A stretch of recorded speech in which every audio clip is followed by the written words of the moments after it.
Hey class, it's Madeline, and this is my reflection for the kid watching that I've been doing kind of this past month. And I will just preference this video by saying I do have kindergarten, so doing this was a little bit different, kind of tricky for me at sometimes, just looking at the different criterias of things. You know, I have kindergarten, so they're little, and most of them, they don't even know how to read yet. They're just learning letter sounds and writing skills and penmanship and letter spacing, but that all can be still used through this kid watching. But the main point I'm trying to get at is I don't have anyone in my class who has 504s or IEPs yet, just because they have not even been screened for that. Even if my teacher has picked up on those things, we still haven't had all the parent conferences to kind of get those resources approved or get any of that kind of in process. It is still the beginning of the year. So I think this is going to be interesting for the kid that I did choose to see kind of where he's at and if he does receive any of those services by the end of the year.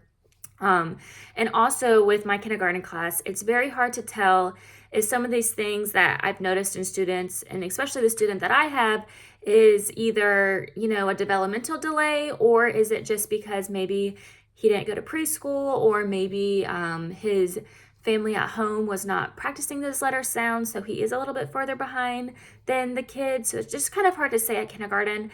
But I did my best to just kind of see, and there still are definitely things that stick out that are not on grade level or like the rest of the kids kind of in my classroom, and just different things that my student does. So to kind of dive right into it, the kid that I chose, he is very, very quiet, very shy, very much in his shell.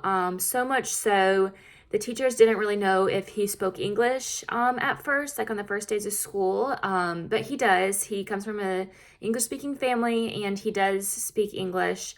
So that was just kind of hard to kind of realize why he wasn't speaking in class. I don't know if he's not comfortable in large settings, like maybe he never went to preschool. I'm not really sure of those background details. But I do know when I see him in class, he just kind of has a soft smile on his face all the time, but he is very quiet when it comes to carpet time or even playing with his peers. He will play and interact with his peers, but he never really verbally communicates through that play. So that is one thing I have kind of noticed. And but he does have great handwriting. He actually has one of the best handwritings in the class. He spells his whole name. He does know how to spell his name.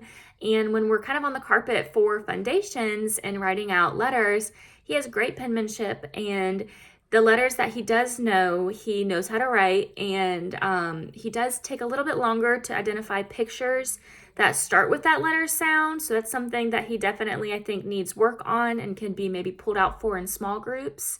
And, you know, just remembering how to talk to him in a way that I think he gets very intimidated in whole group settings. Or if he doesn't raise his hand during carpet time. So when you kind of put him on spot, he doesn't really give you a full sentence back, but I think he is definitely a visual learner. Like he is able to go up on the board and point to things, or he is really good at pointing to things in a book that we're reading aloud. He is a very good listener. So it's not that he's not listening. He is very observant. He is just, if you watch him, he is always looking around and looking at his classmates.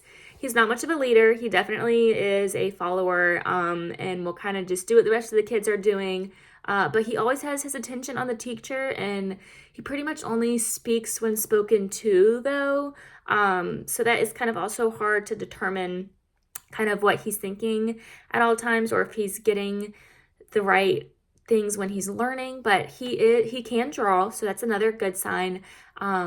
He doesn't have the best coloring skills. Some of them, we're working on those in our classroom, you know, coloring inside the lines and doing that kind of thing. He can add detail to his pictures and to his labels. He does have good letter spacing, so in his name you can clearly see his name, and it is spaced out pretty well. But just kind of that, once again, he will not really look at you when you speak, and we have to remind him to use we call it his big voice. So we'll ask him, say that again for us in your big voice, and he'll kind of take this deep breath, and then he'll say it a little bit louder. But I have noticed he does a lot better in small groups. He does a lot better, especially with when he works with his friends and his table mates. I think he feels less competitive with them and less intimidated by them. So he is more willing to speak or, kind of jump into a game we're playing during small groups. So kind of just watching all these things, I think I've learned a lot about him. More so even than I did just doing my simple scans on the first day. I think kid watching really helps you zone in on all those little behaviors that you would never even kind of think to notice in a kid unless you're sitting there actively writing them down and looking at each prompt on what to be on the lookout for. And, he can retell events in a story. Like we were reading a Creepy Carrots book the other day, and he knew the setting. He knew the character. He knew the character names, Jasper the rabbit. He even drew some of them on his paper. He drew a bunny. But he doesn't use full sentences, and it's very broken up sentences, but he does use full words. They're just still very soft-spoken. He doesn't really look at you when he speaks. He kind of speaks down onto his paper and does not really look up. And just kind of overall, I hope to see at the end of the year either him just come out of his shell a little bit, and just hopefully me and my partnership teacher can just do a good job of finding those little things that help them. I think a great plan would be to start with a reading buddy. I think that's a really good idea. I've seen other teachers use that, of just having a kid that's comfortable in their peer just to go do letter sounds together or reading sounds, just something that when he's comfortable with, to go sit and at least get some words out in that verbal communication that we want him to grow, so he can become a better reader when he does learn the whole alphabet and start piecing letters to words and words into reading.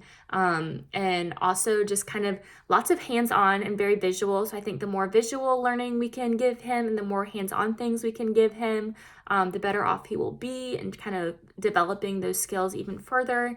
And just once again, just kind of giving him ample opportunities to speak, and maybe not those more intimidating areas, just finding different small groups to bring him into, or one-on-ones, and just finding little avenues that he's interested in and will give us more information. So yeah, just moving forward, just kind of that same thing, just working on his handwriting and the drawing and the details and those letter sounds, and making sure he is using his big voice and starts to verbally communicate a little more with us.